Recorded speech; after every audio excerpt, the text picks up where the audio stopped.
안녕하십니까?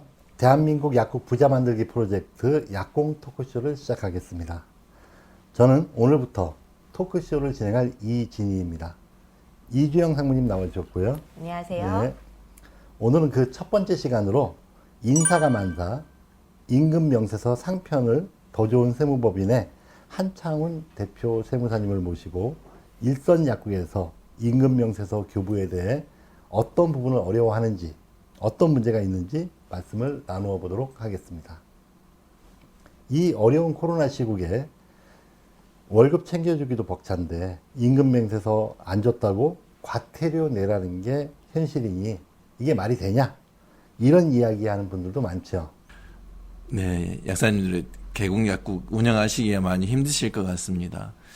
DUR도 해야지, 향정관리도 해야지, 임금명세서 때문에 이 고생도 하셔야지, 당뇨 소모성 때문에 전자세금계산서도 발행하셔야지, 현금영수증 10만 원 넘는 건에서 현금영수증도 발행해야지.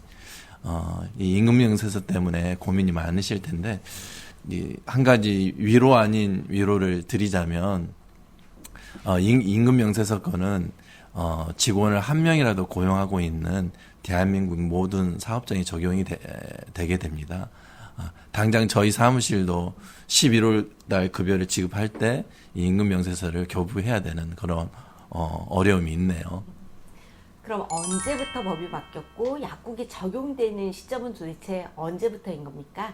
예, 근로기준법이 5월 18일 날 법이 바뀌고 시행일을 11월 19일 이후로 이렇게 정해놔서 11월 19일 이후에 급여를 지급하는 분부터 이 임금명세서를 교부해야 됩니다.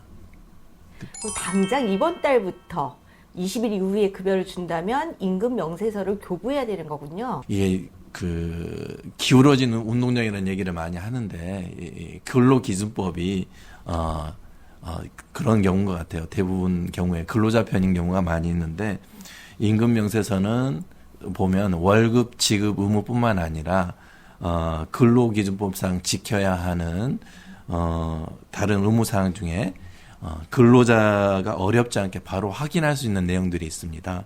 그래서 총 근로시간, 그 다음에 연장 근로시간이 잘 지켜졌는지, 그 약국장님들의 이런 것들을 약국장님들에게 강제하고 이게 과태료도 부과하겠다고 하네요.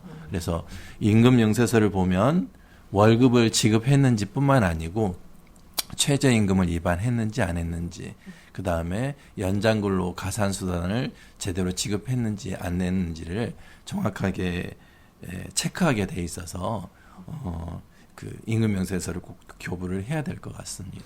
지금 대부분 약국에서 급여대장 등을 통해서 네. 급여명세서를 대부분 지급하는 것 같습니다. 예. 그런데 급여명세서랑 임금명세서가 다른가요? 급여명세서에도 급여 항목이 나열되어 있고 공제 항목도 표시되어 있고 그런데 말이죠. 이 급여명세서와 임금명세서는 조금 다른 걸로 이렇게 판단하셔야 될 것 같습니다.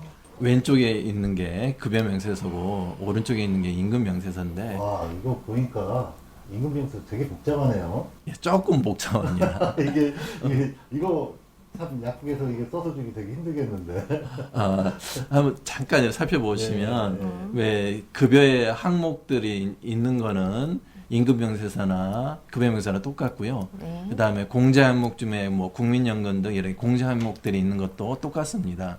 그래서 차인지급액도 똑같은데 보시면 근로일수, 총시간수, 연장근로시간수, 야간근로시간수, 휴일근로시간수 이렇게 있는 게 좀 임금명세서의 특징이고, 그 다음에 각 계산 방법들이 구체적인 항목들을 적시하고 있는 게 임금명세서의 와 급여명세서가 좀 다른 부분입니다.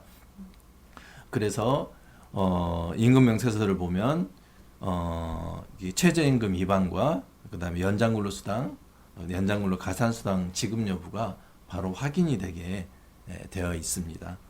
근데 연장근로수당이나 야간근로 가산수당이 그 5인 이상이냐 아니면 5인 미만이냐에 따라서 적용되는 기준이 다르지 않나요? 그 차이점이 좀 있을 것 같은데 말이죠.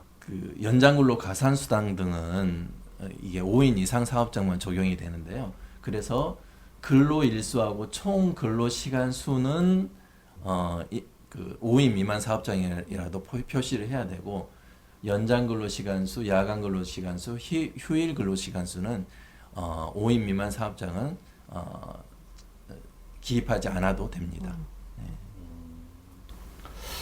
아, 그렇군요. 그러면 만약에 이게 복잡해서 임금명세서를 지급하지 못하거나 또 아니면은 뭐 경우에 따라서 뭐 그냥 무시하고 안 주는 경우도 생길 수 있잖아요. 예. 그러면은 이게 도대체 뭐 어떤 처벌이 있나요? 이게 과태료가 적지 않습니다. 예를 들어서 임금명세서를 교부하지 않은 경우 1차 위반이다. 그러면 30만 원, 2차 위반이다. 그러면 50만 원, 3차 위반이다. 그러면 100만 원이고, 작성하지 않았거나 또 사실과 다른 경우에도 이게 과태료가 있는데 1차 20만 원, 2차 30만 원, 3차 50만 원입니다. 그런데 이게 1인당 기준이에요. 그래서 직원이 2명 있으면 이게 곱하기 1을 하셔야 되고 3명 있으면 곱하기 3을 해야 됩니다. 사업 잠깐만요. 이게 좀 그 금액이 굉장히 커지는데 네. 만약에 3명이다. 3명한테 임금명세서를 한 번 작성 안 했다. 네. 그러면 90만 원이에요? 예, 그렇습니다. 이야. 보통 사업장당 부과하는 세금이 아니라 네. 임금 명세서다 보니까 네. 한 명 한 명에게 작성을 했느냐 안 했느냐가 네. 과태료 기준이 되는 네. 예, 그런 상황인 것 같습니다. 자, 이제는 약국에서 임금 명세서를 꼭 교부해야 되고 안 했을 때는 과태료까지 받을 수 있는 상황이 되었네요. 우리 약국장님들이 챙겨야 할 서류가 새롭게 생겼다는 것을 꼭 좀 기억하셔야 되겠습니다. 임금명세서 참 복잡합니다. 그런데 이 부분 그동안 설명해 주시느라 좀 수고하셨고요. 다음 편에서는 임금명세서 내용을 조금 더 깊이 한번 들여다보도록 하겠습니다. 감사합니다.